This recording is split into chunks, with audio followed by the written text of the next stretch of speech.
انسان کا رشتہ داروں کے ساتھ صلہ رحمی کرنا۔ جو بھائیوں کے ساتھ یہ خیر خواہی کرتے ہیں، عزت اسی کو ملتی ہے، مقام اسی کو ملتا ہے، عہدہ اسی کو ملتا ہے، ترقی وہی کرتا ہے۔ اللہ نے ہماری بہنیں چنی، اللہ نے ہمارے خونی چچا، ماموں، تایا، پھپھو، خالہ، یہ سارے رشتے اللہ نے چنے ہیں۔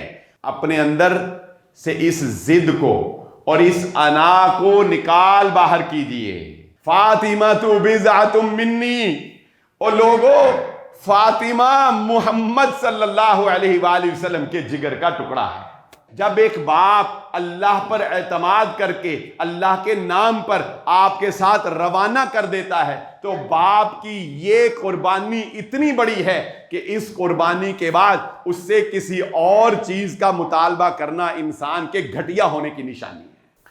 ہماری آج کی گفتگو، جیسا کہ آپ احباب نے ہمارے پوسٹر پر دیکھ لیا ہوگا، کہ جہاں ہم نے رمضان المبارک عبادات میں گزارا ہے، صدقہ اور خیرات کیا ہے، قرآن مجید کی تلاوت کی ہے، وہاں زندگی کا ایک بہت ہی اہم پہلو اور ایک بہت بڑی آزمائش جو ہے، اسے ہم کہیں نظر انداز نہ کر بیٹھیں، کیونکہ اگر اسے نظر انداز کر دیا تو کہیں ایسا نہ ہو کہ اس میں کوتاہی کی وجہ سے ہماری عبادات، ہماری ریاضتیں اور ہمارا صدقہ اور خیرات کرنا یہ سب بھی دھرے کا دھرا رہ جائے۔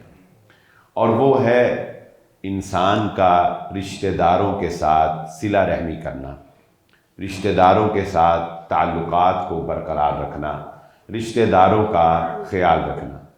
کیونکہ رسول اللہ صلی اللہ علیہ وآلہ وسلم نے ارشاد فرمایا، سوموار اور جمعرات والے دن اللہ رب العزت کے سامنے نامہ اعمال پیش کیے جاتے ہیں۔ جب نامہ اعمال پیش کیے جاتے ہیں تو اللہ تعالیٰ کہتے ہیں اس کو بھی بخش دو، اس کو بھی بخش دو، اس کو بھی بخش دو، یہاں تک کہ دو ایسے افراد سامنے آتے ہیں کہ جو مسلمان آپس میں ناراض ہیں، یعنی ایک دوسرے سے بولتے نہیں ہیں، سلام تک نہیں کرتے۔ جو اللہ نے ایک مسلمان کے دوسرے مسلمان پر حقوق رکھے ہیں وہ حق ادا نہیں کرتے، تو اللہ تعالیٰ کہتے ہیں کہ ان کی بخشش کا معاملہ جو ہے اس کو روک دو اور اس کو سائیڈ پہ رکھو۔ جو فائل ہوتی ہے نا، ذرا وہ فائل جس کو بعد میں تسلی سے دیکھنا ہو، تو اللہ تعالیٰ کہتے ہیں ان کی فائل جو ہے وہ سائیڈ پہ لگا دو، دیکھو کہ اگر یہ صلح کرتے ہیں تو ٹھیک ہے، کچھ دن دیکھا جاتا ہے، اگر 2-3 دن تک وہ صلح کر لیں تو ان کی بھی بخشش جو ہے وہ لکھ دی جاتی ہے، لیکن اگر وہ صلح نہ کریں تو ان کی بخشش جو ہے وہ روک دی جاتی ہے۔ اب آپ بتائیے یہ کوئی آسان معاملہ ہے؟ یعنی ہماری نیکیاں، ہماری عبادتیں، ہماری ریاضتیں اس وجہ سے ضائع ہو جائیں کہ ہم اپنے رشتہ داروں کے ساتھ بدسلوکی کے مرتکب ہیں، ہم ان کے ساتھ ناراضگی مول لیے ہوئے ہیں، اور دنیا کی چھوٹی چھوٹی باتوں کے اوپر ہم ان رشتوں کو کاٹ رہے ہیں۔ ان رشتوں کو کاٹنے کا مطلب یہ ہے کہ اگر ہم رشتہ داری کو کاٹتے ہیں تو اللہ تعالیٰ ہم سے اپنے تعلق کو کاٹ دیتا ہے۔ یہ اللہ تعالیٰ نے قطع صلہ رحمی کے ساتھ ایگریمنٹ کیا ہے۔ یہ رسول اللہ صلی اللہ علیہ وسلم نے فرمایا، اللہ نے یہ ایگریمنٹ کیا اس کے ساتھ کہ جو تجھے جوڑے گا میں اس کو اپنے ساتھ جوڑ لوں گا، اور جو تجھے توڑے گا میں اسے اپنے ساتھ اس کا تعلق جو ہے وہ توڑ دوں گا۔ یہ اس لیے آزمائش ہے کہ اس کو ہم 1-2 مثالوں سے میں آپ کے سامنے رکھتا ہوں۔ اللہ تعالیٰ نے اس مثال کو بہت پیارے انداز میں جس واقعے میں بیان کیا ہے وہ حضرت یوسف علیہ السلام کا واقعہ ہے۔ ہمارے ساتھ ہمارے بہن بھائیوں نے بہت برا کیا ہوگا، ہمیں ان سے بہت گلے ہوں گے، ہمیں ان سے بہت شکایتیں ہوں گی، مگر میں ایک بات اپنے بارے میں بھی اور آپ کے بارے میں بھی یقین سے کہہ سکتا ہوں کہ اتنا برا سلوک ہمارے ساتھ نہیں ہوا ہوگا ہمارے رشتہ داروں کی جانب سے، ہمارے اقربا کی جانب سے، بہن بھائیوں کی جانب سے، جتنا برا سلوک حضرت یوسف علیہ السلام کے ساتھ ان کے بھائیوں نے کیا تھا۔ کیا خیال ہے، اتنا برا سلوک ہمارے ساتھ ہوا ہوگا؟ نہیں ہوا نا۔ بھائیوں نے کتنا ظلم کمایا کہ اپنے بھائی کو اس کے باپ سے جدا کر دیا. باپ کی جدائی کا غم ایک بچے کو، ایک ٹین ایجر نوجوان کو دیا. پھر یہی کافی نہیں بلکہ اس کو جان سے مارنے کی سازش کی. پھر اس میں تھوڑی نرمی کرتے ہوئے اس کو کنویں میں پھینک دیا. کنویں میں پھینکنا بھی دراصل جان سے مارنا ہی تھا، لیکن وہ تو اللہ تعالیٰ نے سبب لگایا اور حضرت یوسف علیہ السلام جو ہے وہ مصر تک پہنچ گئے. پھر آج تک یعنی حضرت یوسف علیہ السلام سے ملاقات سے پہلے تک انہوں نے اپنے باپ کے سامنے اعتراف جرم نہیں کیا.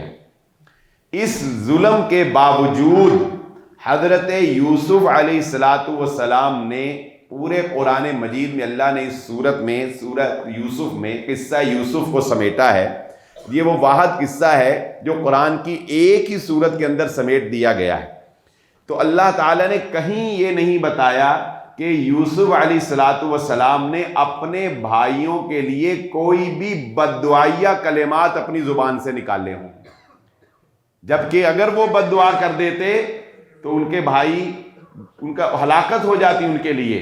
لیکن حضرت یوسف علیہ السلام نے کوئی برا کلمہ، کوئی بری بات اپنے بھائیوں کے لیے اپنی زبان سے نہیں نکالی.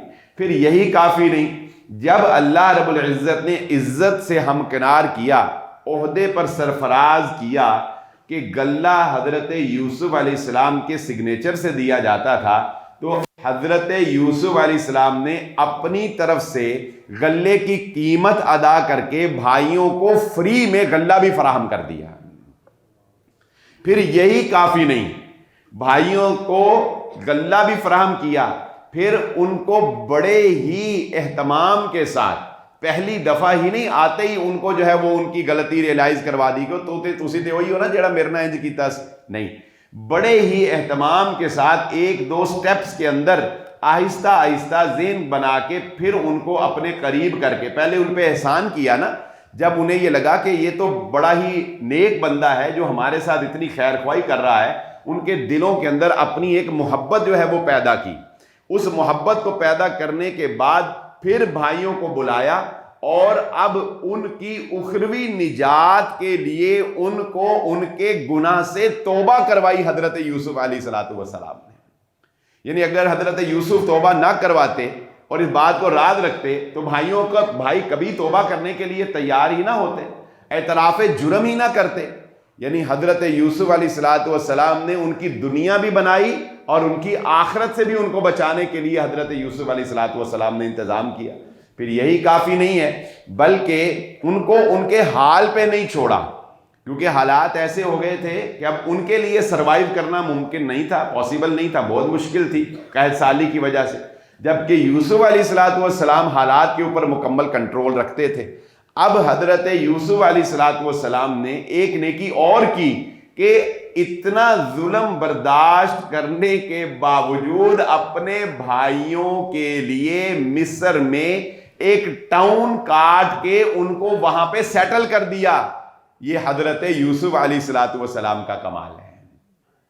اور بدلہ کس سے چاہا؟ بھائیوں سے چاہا. بدلے میں کچھ مانگا ان سے، کچھ دے سکتے تھے وہ. بدلہ کس سے چاہا؟ بدلہ چاہا اللہ رب العزت کی ذات سے. اپنے بھائیوں کے ساتھ خیر خواہی کرنا، ان کو سیٹل کرنا، ان کی آخرت کی فکر کرنا، ان کو ان کے گناہ، ان کی غلطیاں معاف کر دینا، یہ حضرت یوسف علیہ السلام کی سنت ہے. اور یہ ہمیں سبق سکھاتا ہے کہ اللہ رب العزت عزتیں، مقام اور مرتبہ انہی کو دیتا ہے جو یہ نیکیاں کرتے ہیں. جو بھائیوں کے ساتھ یہ خیر خواہی کرتے ہیں، عزت اسی کو ملتی ہے، مقام اسی کو ملتا ہے، عہدہ اسی کو ملتا ہے، ترقی وہی کرتا ہے. یہ مت سمجھو کہ تم ترقی کر رہے ہو اور تمہارے بھائی جو ہیں وہ تمہارا اس میں ساتھ نہیں دے رہے، تم سے جیلسی فیل کر رہے ہیں، لہذا تم ان کو کنارہ کشی کر کے الگ ہو جاؤ. تمہارا ان کے ساتھ نیکی کرنا ہی تمہیں عروج بخش رہا ہے. اور دیکھو، جو صلاحیت اللہ نے تمہیں دی ہے، جو خوبیاں اللہ نے تمہیں دی ہیں، اس کی قدر تمہارے قریبی نہیں کریں گے، لیکن اللہ تمہیں وہاں پہنچا دے گا جہاں تمہاری خوبیوں کی قدر کی جائے گی، جب تم ان کے ساتھ نیکی کرو گے۔ حضرت یوسف علیہ السلام کا حسن جو ہے وہ دنیا کو نظر آتا تھا کہ نہیں آتا تھا؟ حسن یوسف ایک ہیرا چمکتا ہوا، اس کے اندر جو کمال اللہ نے رکھا تھا، وہ نصف حسن کا مالک، وہ حسن جس نے مصر کی عورتوں کو دیوانہ بنا دیا تھا، اس حسن کو حضرت یوسف علیہ السلام کے بھائی نہ پہچان سکے۔ بھائیوں نے اس کی قدر، ہم کہتے ہیں نا کہ میں تو اپنے بھائیوں کے ساتھ اتنی نیکیاں کرتا ہوں، وہ قدر نہیں کرتے، میں تو خیر خواہ ہوں، وہ قدر نہیں کرتے، میں دنیا مجھے مانتی ہے، میرے بھائی بہن ماں باپ بھی بسا اوقات، میرے اقربا مجھے نہیں مانتے، وہ نہیں مانیں گے، وہ نہیں مانیں گے۔ یوسف علیہ السلام کے بھائیوں نے ان کے حسن کو نہیں مانا، ان کی قدر نہیں کی، ان کو کنویں میں پھینکا۔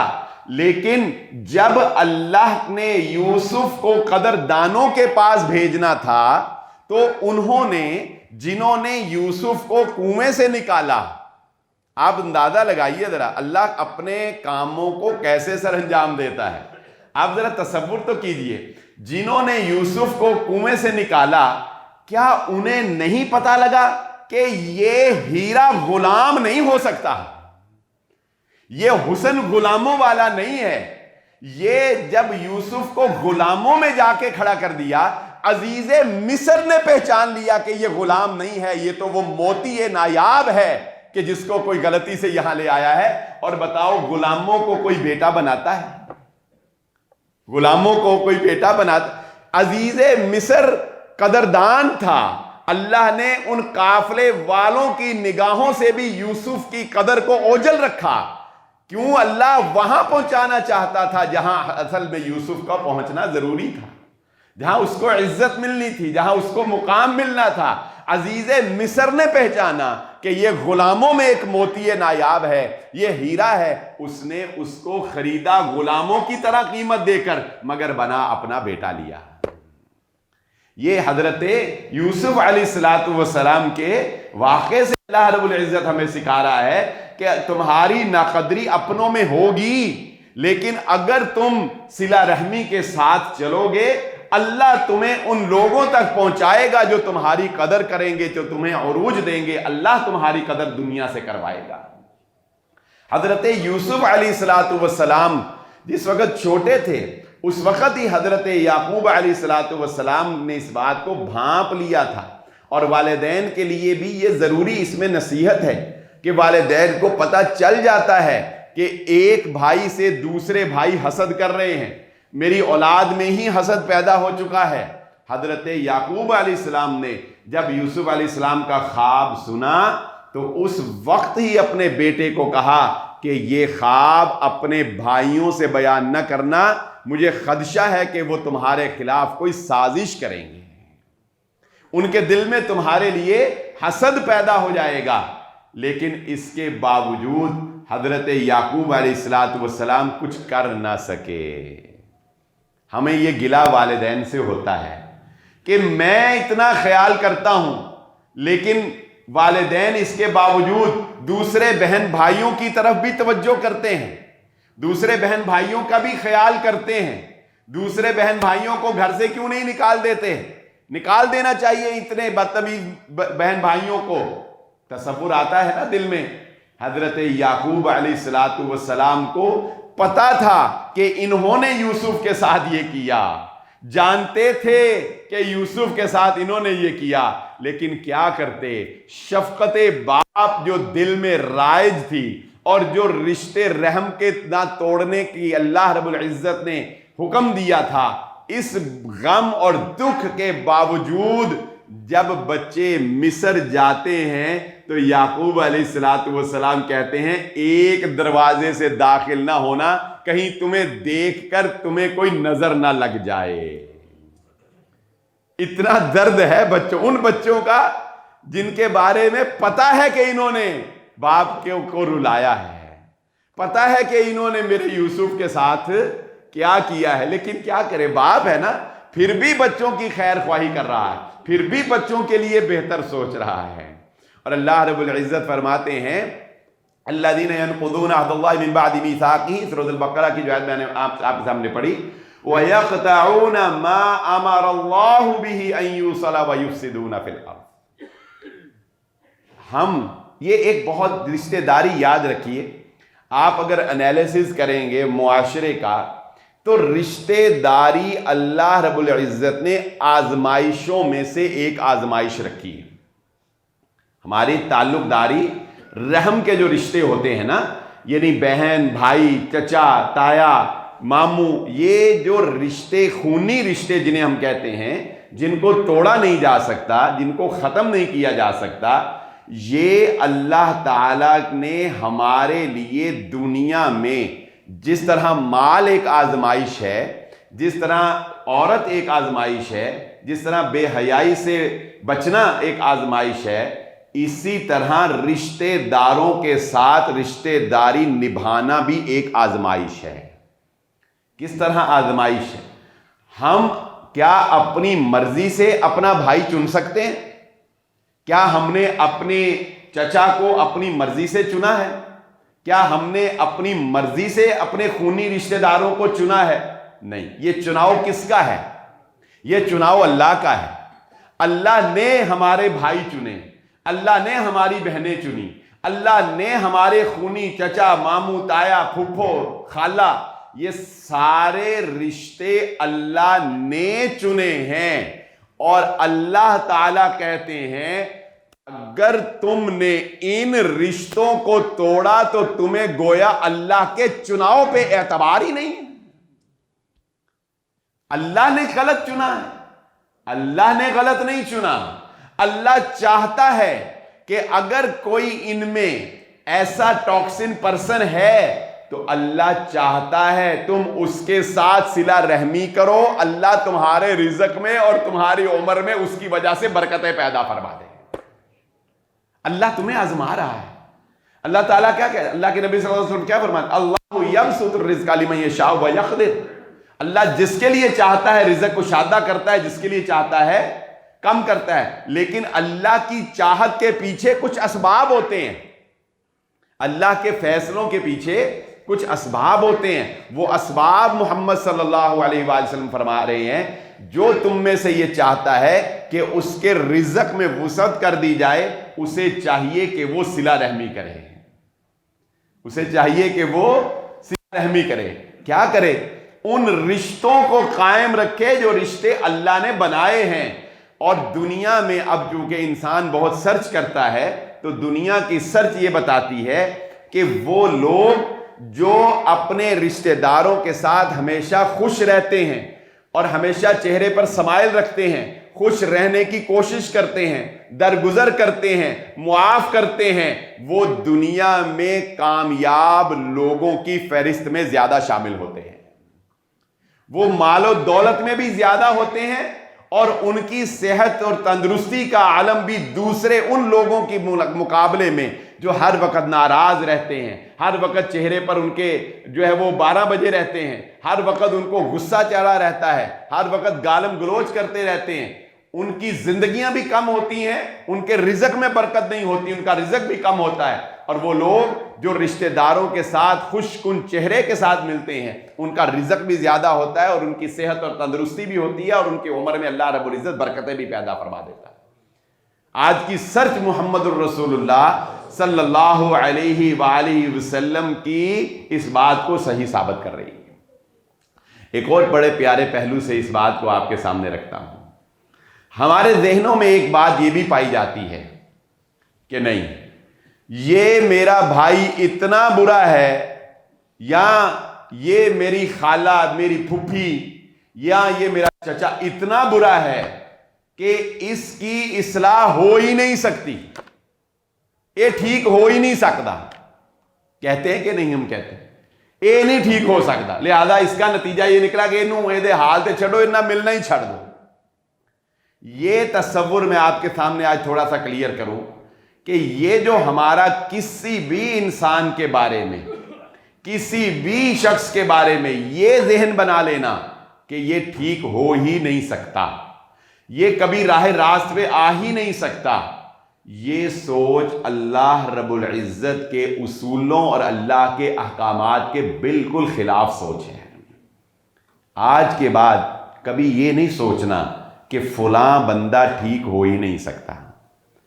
اگر وہ ٹھیک ہو ہی نہیں سکتا تھا، فرعون جیسے ظالم شخص کے بارے میں اگر یہ مان لیا جاتا کہ وہ ٹھیک ہو ہی نہیں سکتا تھا، تو اللہ تعالیٰ موسیٰ کو کیوں کہتے کہ جا کے فرعون کے دربار میں اس کو نصیحت کیجئے؟ فرعون کو اللہ تعالیٰ کہتا انہیں ٹھیک نہیں، حالانکہ اللہ کو تو پتا تھا کہ اس نے ٹھیک ہونا ہے کہ نہیں ہونا، اس کے باوجود اللہ موسیٰ علیہ السلام کو کہہ رہے ہیں کہ فرعون کے دربار میں جا کے اس کو نصیحت کیجئے، شاید کہ آپ کی نصیحت اس کو فائدہ دے۔ حضرت موسیٰ علیہ السلام نے یہ تو نہیں کہا یا اللہ اتنا ظالم بندے بچوں کو قتل کرنے والا وہ کیا نصیحت حاصل کرے گا، خود خدا کا دعویٰ کرنے والا۔ اس سے بھی بڑی مثال دیتا ہوں، اس سے بھی بڑی مثال دیتا ہوں، نبی قوم میں موجود ہے، نبی قوم میں موجود ہے اور قوم کو نصیحت کر رہا ہے اور قوم مان نہیں رہی، کیسی بات ہے۔ میں یہاں آپ کو ایک اور نقطے کی بات بتا دوں، کبھی بھی تقریر کرنے والے کی وجہ سے لوگوں کی اصلاح نہیں ہوتی۔ اگر یہاں دارالسلام میں بیٹھے ہوئے اس خطبہ جمعہ کے بعد کوئی بندہ اپنے گناہوں سے توبہ کر لیتا ہے، کوئی بندہ کوئی غلطی چھوڑ دیتا ہے، تو اس میں بلال احمد کا کوئی کمال نہیں ہے۔ میں اس کو ایک مثال سے آپ کو بتاتا ہوں۔ نبی قوم میں موجود ہے، قوم کو نصیحت کر رہا ہے، قوم مان نہیں رہی، اور نبی قوم کو چھوڑ کے چلا گیا ہے، نبی قوم کو چھوڑ کے چلا گیا ہے، اور حضرت یونس کی قوم نے نبی کے جانے کے بعد توبہ کر لی ہے۔ بتاؤ، نبی یہی سوچ کے گئے تھے نا کہ انہوں نے ٹھیک نہیں ہونا، انہوں نے نہیں ٹھیک ہونا۔ اللہ تعالیٰ کہتے ہیں ٹھیک کرنے والی ذات خطیب نہیں ہے، ٹھیک کرنے والی ذات نبی نہیں ہے، ٹھیک کرنے والی ذات کوئی موٹیویشنل سپیکر نہیں ہے۔ جب کسی نے ٹھیک ہونا ہوتا ہے تو اس کا اجازت نامہ اوپر آسمانوں سے جاری ہوتا ہے۔ ایک ہی تقریر سننے والے 100 افراد، ہو سکتا ہے 99 بندے جو ہیں وہ ویسے ہی نیند کی آغوش میں ہلکے ہلکے جھوم رہے ہوں، لیکن ایک بندہ جس کی اصلاح اللہ نے اس تقریر میں رکھی ہے، وہ ایک بندے کو ایک بات کلک کر جائے اور وہاں سے اذن ہو جائے، کن کہہ دیا جائے، اور وہ بندہ یہاں سے نکلے اور اپنے گناہوں کی معافی مانگ لے، توبہ کر لے۔ یہ اللہ کو پتا ہے اصلاح کس کی ہونی ہے، کس کی کرنی ہے، کس کی نہیں کرنی ہے۔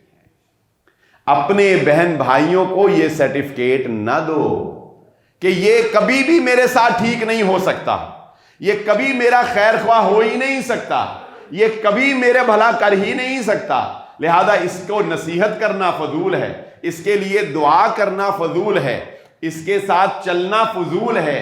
یہ سوچ اللہ رب العزت ہمیں عطا نہیں کر رہا۔ اللہ تعالیٰ کہہ رہے ہیں میں رشتے میں نے بنائے ہیں، تم نے نبھانے ہیں، نبھاؤ گے تو نبھانے میں وہاں سے عطا ہوگی، اور اس نبھانے میں تمہارے لیے آزمائش ہے۔ میں تمہیں یہ اجازت ہی نہیں دیتا کہ تم ان رشتہ داریوں کو توڑو جو اللہ رب العزت نے خون میں تمہارے ساتھ جوڑ دیے۔ بڑے ہی نادان ہیں وہ لوگ جو اس وجہ سے رشتہ داریاں توڑ دیتے ہیں کہ اگر کسی رشتہ دار نے ہمارے ساتھ رشتہ نہیں کیا تو لوگ کہتے ہیں کہ رشتہ داروں میں اگر رشتہ نہ کرو تو رشتہ داری بھی ختم ہو جاتی ہے۔ یہ وہ شیطان کے سکھائے ہوئے جملے ہیں جنہوں نے ہمارے تعلقات اور بھائی چارے کے اندر دراڑیں پیدا کر دی ہیں۔ بہت سے سوالات ہمارے پاس یہ آتے ہیں کہ خاوند اپنی انا میں، اپنی ضد میں اور اپنے اختیارات کا ناجائز فائدہ اٹھاتے ہوئے بیویوں پر یہ پابندی عائد کرتے ہیں کہ اگر تم اپنے رشتہ داروں سے ملی، اگر تم اپنے بہن بھائیوں سے ملی تو میں تجھے اپنے پاس نہیں رکھوں گا۔ کتنا بڑا مجرم ہے وہ شخص جو خود تو گناہ کا مرتکب ہے، دوسروں کو بھی اس گناہ کے اوپر ابھار رہا ہے، آمادہ کر رہا ہے، اور دوسروں کے گناہوں کو بھی اپنے سر کے اوپر لے رہا ہے۔ کیسے اس کی عبادتیں قبول ہوں گی؟ کیسے اس کی ریاضتیں قبول ہوں گی؟ کیسے اس کی زندگی کے صدقات کیے ہوئے اس کی زندگی میں برکت پیدا کریں گے؟ اور رشتہ داروں کے اندر گروپ بنا لینا کہ اگر میں اس سے نہیں بولتا، جو اس سے بولے گا میں اس سے بھی نہیں بولوں گا۔ ہوتا ہے کہ نہیں ہوتا ہے؟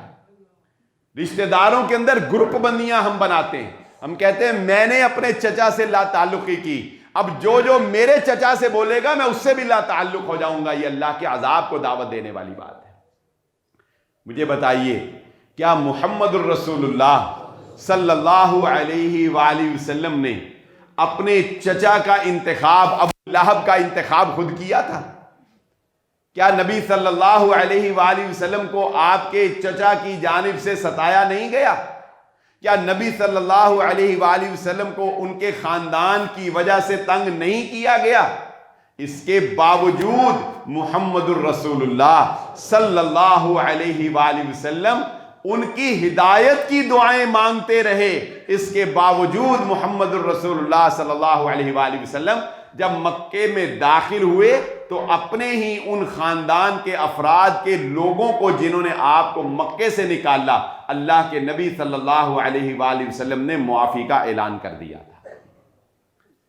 اپنے اندر سے اس ضد کو اور اس انا کو نکال باہر کیجئے۔ یہ انا اور ضد ہماری نیکیوں کو دیمک کی طرح کھا جاتی ہے۔ اپنے اندر وہ ظرف پیدا کیجئے جو ایک جنتی کے اندر ہوتا ہے۔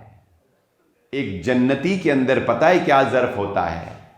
محمد الرسول اللہ صلی اللہ علیہ وآلہ وسلم مسجد النبوی کے اندر تشریف فرما ہے، اور آپ صلی اللہ علیہ وآلہ وسلم مینشن کر دیتے ہیں کہ اب جو بندہ آئے گا وہ میں اس بات کی تصدیق کرتا ہوں کہ وہ بندہ پکا پکا جنتی ہے، اللہ نے جنت کا سرٹیفکیٹ اس کے لیے جاری کر دیا ہے۔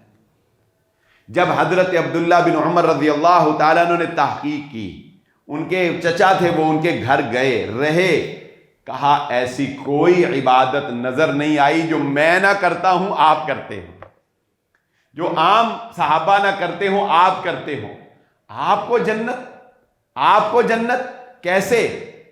کہا بھتیجے اور تو کچھ پتا نہیں، میں جب رات کو سوتا ہوں تو سونے سے پہلے یہاں سے دل سے، ہم لوگ بسا اوقات صلح بھی کرتے ہیں مگر دل سے نہیں کرتے۔ آپ دیکھیں سلام بھی لے کر کے لے، جیسے دو بچے اگر لڑ پڑے اور ان کی صلح کروائی جائے نا تو وہ صلح کرتے کرتے کہہ رہے ہوتے ہیں کوئی نہیں پوچھاں گا پھر تینوں میں، بچے ہوتے ہیں نا صلح کرتے کرتے کہہ رہے ہوتے ہیں کہ نہیں چل ہن تے بابا نے کروا دی ہے صلح لیکن پوچھوں گا۔ تو ہم بھی کچھ اس انداز کی صلح کرتے ہیں، صلح بھی کر رہے ہوتے ہیں اور دل سے کہہ رہے ہوتے ہیں کہ چل ہن کرنی تے پی گئی ہے پر کوئی گل نہیں، وقت آ لین دے دساں گا پھر تینوں، کہتے ہیں کہ نہیں کہتے؟ یہ کوئی صلح نہیں۔ ایسا درویش بندہ جو کسی سے ہاتھ ملا کر صلح کرنے کے لیے نہیں جاتا تھا مگر رات کو سونے سے پہلے اپنے اللہ کو بتا دیتا تھا کہ اے اللہ میں نے اپنے دل میں کسی کے لیے بغض، کینہ، دشمنی نہیں رکھی، اگر کسی نے میرے ساتھ کوئی غلطی کی بھی ہے، زیادتی کی بھی ہے تو میں نے تیری رضا کے لیے اس کو معاف کر دیا ہے، میں نے تیری رضا کے لیے اس کو معاف کر دیا ہے۔ اللہ رب العزت کو اس بندے درویش کا یہ عمل اتنا پسند آیا کہ اللہ تعالیٰ نے دنیا میں ہی اس کو جنت کی بشارت سے ہمکنار کر دیا۔ اور میں بات چونکہ رشتہ داری کی ہو رہی ہے تو میں کچھ بات معاشرے کے اس پہلو کے اوپر بھی کرنا چاہتا ہوں کہ چلو یہ تو خون کے رشتے ہیں جن کو توڑنے کی ہمارے دین نے اجازت نہیں دی، جن کو قطع کرنے کی ہمارے دین نے اجازت نہیں دی. یہ ہمارے لیے آزمائش ضرور ہے.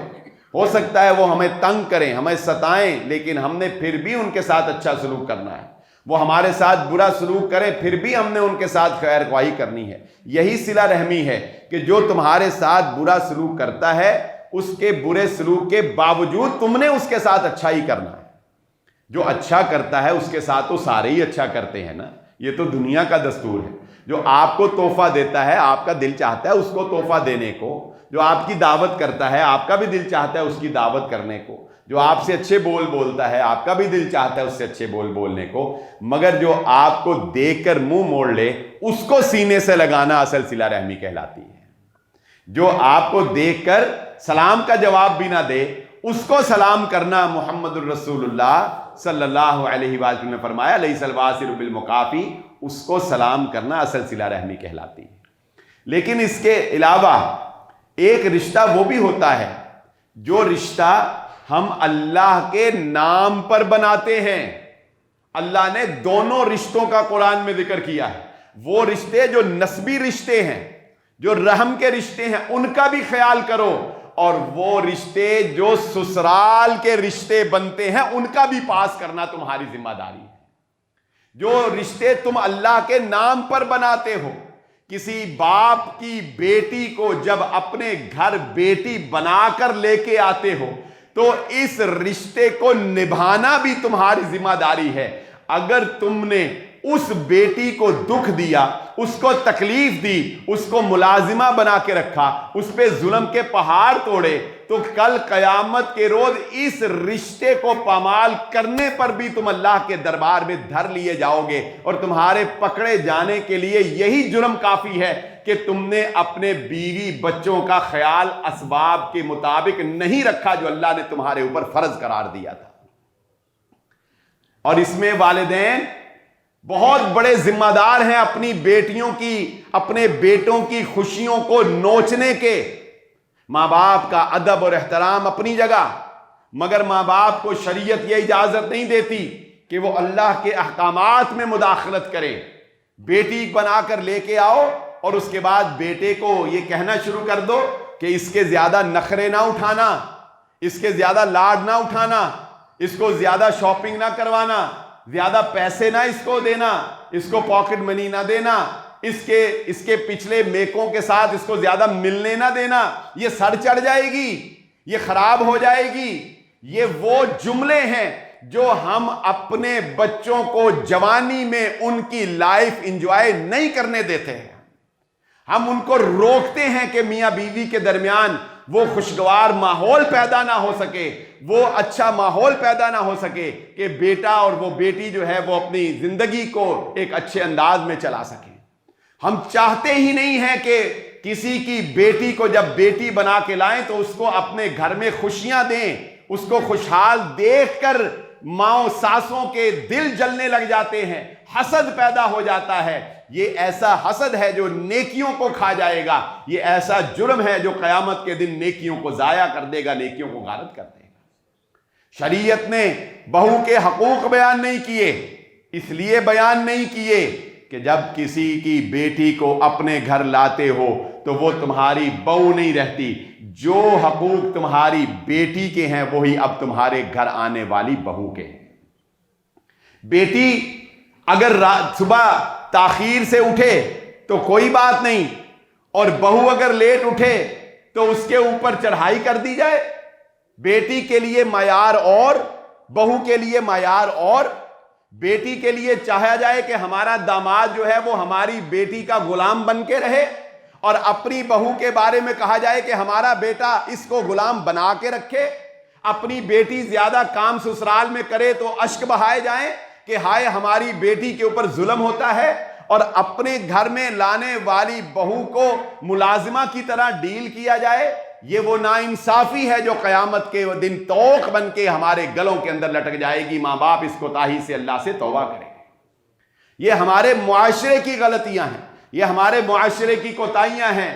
یاد رکھو، ایک باپ سے پوچھو کہ بیٹی کی قدر کیا ہوتی ہے. وہ اپنی آنکھوں کی ٹھنڈک، اپنے آنگن کی رونق، اپنے جگر کو کاٹ کر تمہارے ساتھ اللہ کے نام پہ روانہ کرتا ہے۔ محمد الرسول اللہ صلی اللہ علیہ وآلہ وسلم نے فرمایا تھا فاطمہ تو بضعۃ منی، اور لوگوں فاطمہ محمد صلی اللہ علیہ وآلہ وسلم کے جگر کا ٹکڑا ہے۔ فاطمہ میری بیٹی ہے، میرے جگر کا ٹکڑا ہے۔ جس نے فاطمہ کو تکلیف دی اس نے فاطمہ کو نہیں، اس نے فاطمہ کے بابا محمد الرسول اللہ صلی اللہ علیہ وسلم کو تکلیف دی ہے۔ ایک باپ کی یہ قربانی کیا کم ہے کہ اس نے اپنی بیٹی کی اچھی تعلیم و تربیت کی، اس کی حفاظت کا انتظام کیا، دن رات اس کا محافظ بن کے رکھا، اس کے بھائیوں کا پہرا اس پہ لگایا، پھر اللہ کے نام پر تم پر اعتماد کرتے ہوئے اس نے تم پر اعتماد کیا۔ اور یاد رکھنا جب کوئی بیٹی کسی کے ساتھ روانہ کرتا ہے تو یہ اعتماد ہوتا ہے، کیونکہ کسی کے گھر کا ماحول کسی نے دیکھا نہیں ہوتا۔ لوگ باہر بہت اچھے ہوتے ہیں، گھروں میں فرعون ہوتے ہیں۔ لوگ پبلک ڈیلنگ میں بہت اچھے ہوتے ہیں، گھروں میں درندے ہوتے ہیں۔ لوگ لوگوں میں ریپوٹیشن بہت اچھی رکھتے ہیں، لوگ لوگوں پہ بہت خرچ کرتے ہیں، لوگوں کو بہت صدقہ اور خیرات کرتے ہیں، مگر گھروں میں خرچ کرنے پہ لوگوں کی جان جاتی ہے۔ جب ایک باپ اللہ پر اعتماد کر کے اللہ کے نام پر آپ کے ساتھ روانہ کر دیتا ہے تو باپ کی یہ قربانی اتنی بڑی ہے کہ اس قربانی کے بعد اس سے کسی اور چیز کا مطالبہ کرنا انسان کے گھٹیا ہونے کی نشانی ہے۔ یہ مسلمان مومن کے کمینے پن کی نشانی ہے کہ بیٹی لینے کے بعد بھی تم یہ سوچو کہ اس نے جہیز کم دیا ہے، اس نے گاڑی نہیں دی ہے، اس نے گولڈ نہیں پہنایا ہے، اس نے سوٹ کم دیے ہیں۔ اور یقین مانو اپنے گریبانوں میں جھانک کر دیکھ لو، تمہیں بلال احمد کی یہ بات سچ ثابت ہوگی۔ 6 مہینے تک بیٹیوں کو یہی تانے ستاتے رہتے ہیں کہ روٹی اچھی نہیں دی، ہوٹل اچھا نہیں تھا، لہنگا اچھا نہیں تھا، بیوٹی پارلر اچھا نہیں تھا، فلانے نے صحیح طرح ٹریٹ نہیں کیا، سوٹ اچھے نہیں لگائے، سلامیاں کم دی ہیں، یہ فلاں کیا ہے، یہ فلاں کیا ہے۔ ہم انسان ہیں، انسان نما بھیڑیے ہیں ہم۔ کیا جرت ہے تمہاری کہ تم ایک باپ کو اور اس کے بعد کہ اس نے اپنی بیٹی کو تمہارے ساتھ روانہ کر دیا، تم اپنی زبان پہ یہ جملہ لاؤ کہ اس نے اپنی بیٹی کو اچھا نہیں دیا۔ اگر اتنے غیرت مند تھے تو نہ لیتے، جو اللہ نے تمہیں دیا ہے اس میں اس کو لاتے اور اس کے ساتھ جو ہے وہ معاملات کرتے۔ لیتے بھی ہو، کم ظرف بھی ہو، اور پھر تانے بھی دیتے ہو، اور پھر اللہ کے عذاب کو یہ دعوت دینا نہیں ہے تو بتاؤ پھر اور کیا ہے؟ گھروں میں بے سکونیاں کیوں ہیں؟ گھروں میں نفرتیں کیوں ہیں؟ کیوں ہمارے دل ہماری بیویوں سے نہیں جڑتے؟ کیوں پہلے دن سے بہو کے آتے ہی ہم کہتے ہیں کہ یہ آئی ہے تو گھر میں عجیب سا ماحول ہو گیا ہے؟ اس لیے کہ ہم نے خود اپنی زبانوں سے بے برکتی کو دعوت دی ہے۔ ہم خود رشتہ داریوں کا احترام نہیں کرتے، ہم خود رشتہ داریوں کا تقدس پامال کرتے ہیں، اور بات یک طرفہ نہ ہو جائے۔ وقت قلیل ہے، آخری بات کر کے بات کو ختم کرتا ہوں۔ بات یک طرفہ نہ ہو جائے۔ بیٹیوں کو بھی یہ چاہیے کہ ماں باپ بیٹیوں کی یہ تعلیم و تربیت کر کے ان کو بھیجیں کہ اب جس گھر میں وہ جا رہی ہیں اس گھر کو گھر بنانا ان کی ذمہ داری ہے۔ اس گھر میں بڑوں کی رسپیکٹ کرنا، اس گھر کے ماحول کے مطابق چلنا، یہ اب ان کی ذمہ داری ہے۔ ہمارے ایک دوست ہیں، وہ بتاتے ہیں، کہتے ہیں کہ ہمارے گھر میں صبح فجر کے بعد ناشتہ کرنے کا رواج تھا، اور میری بیوی جس گھر سے آنی تھی وہاں پر 12 بجے ناشتہ کرنے کا رواج تھا۔ کہتے ہیں کہ جب میری منگنی ہوئی تو میرے سسر نے شادی سے 6 مہینے پہلے اپنی بیٹی کو فجر کے وقت اٹھا کے ناشتہ بنانے کی ٹریننگ شروع کروا دی تھی کہ جس گھر میں تو نے جانا ہے وہاں لوگ فجر کے بعد اٹھتے ہیں، تو نے اب 12 بجے نہیں اٹھا کرنا ہے۔ ہمیں بھی اپنی بیٹیوں کو بھی چاہیے کہ اپنے لاڈ پیار میں دوسروں کا ہی گلا نہ دبوچتے رہیں کہ سارا لاڈ پیار آپ کی بیٹی کو ہی چاہیے۔ کچھ ان کے بھی حقوق ہیں، کچھ ان کے بھی رائٹس ہیں، کچھ ان کو بھی چاہیے۔ وہ اگر آپ کی بیٹی کو بیٹی بنا کے لائے ہیں تو اس کو بھی بیٹی بن کے رہنا آنا چاہیے۔ شوہر کی عزت کرنا، شوہر کے ماں باپ کی عزت کرنا، اور جو اللہ رب العزت نے توفیق دی ہے اخلاقی اعتبار سے ان کی خدمت بجا لانا، آج بیٹیوں کے اندر اس چیز کا بھی فقدان نظر آ رہا ہے۔ زبانوں کو کنٹرول کرنا، زبانوں کے اوپر تالا لگانا اور اللہ کا شکر ہر حال میں کرنے کی تربیت کرنا، یہ بیٹیوں کو بہت ضروری ہے کہ ہم بیٹیوں کی یہ تربیت کریں۔ اس ٹک ٹاکر ماحول نے اور اس سوشل میڈیا نے بیٹیوں کو بھی بہت دلیر بنا دیا ہے اور ان کی زبانوں کے اندر ناشکری بہت زیادہ جو ہے وہ پیدا کر دی ہے۔ تو بہرحال دین ہمیں رشتہ داریوں کو نبھانے کے لیے دو طرفہ تلقین کرتا ہے، یک طرفہ تلقین نہیں کرتا ہے۔ اور یہ بات یاد رکھیں، شادی ہو جانے کے بعد مسئلے کی فقہ کے اصول کی بات سمجھ لیجئے، شریعت نے قصر نماز کا حکم دیا ہے۔ ایک لمٹ کے بعد تم قصر کر سکتے ہو، جب تم اپنے شہر سے نکل جاؤ تو تم قصر کر سکتے ہو، یہ مسئلہ سمجھ لیجئے۔ شادی ہو جانے کے بعد بیٹی اگر اس کے ماں باپ کا گھر اتنی دور ہے کہ وہ سفر میں آتا ہے، اگر مثلا فیصل آباد سے کسی بیٹی کی شادی لاہور ہو جائے تو لاہور سفر میں آتا ہے، جب وہ بیٹی لاہور سے اپنے ماں باپ کے گھر رہنے کے لیے آئے گی تو شریعت یہ کہتی ہے کہ وہ پوری نماز نہیں پڑھے گی، وہ قصر نماز پڑھے گی۔ کیوں؟ کیونکہ شریعت بیٹی کو یہ بتانا چاہتی ہے کہ رخصت ہو جانے کے بعد تمہارا اصل گھر تمہارے شوہر کا گھر ہے، تمہارے ماں باپ کا گھر نہیں ہے۔ تمہارے ماں باپ کے گھر میں اب تم مہمان ہو۔ لیکن افسوس ہے ان مردوں پر جو بات بات پہ بیوی کو یہ تانا دیتے ہیں کہ جا پھر اپنے ماں پیادے کار ٹور جا۔ دیتے ہیں نا تانا، کیوں ٹور جائے وہ؟ تم اس کو اللہ کے نام پہ اپنے گھر میں لے کے آؤ، یہ اس کا گھر ہے۔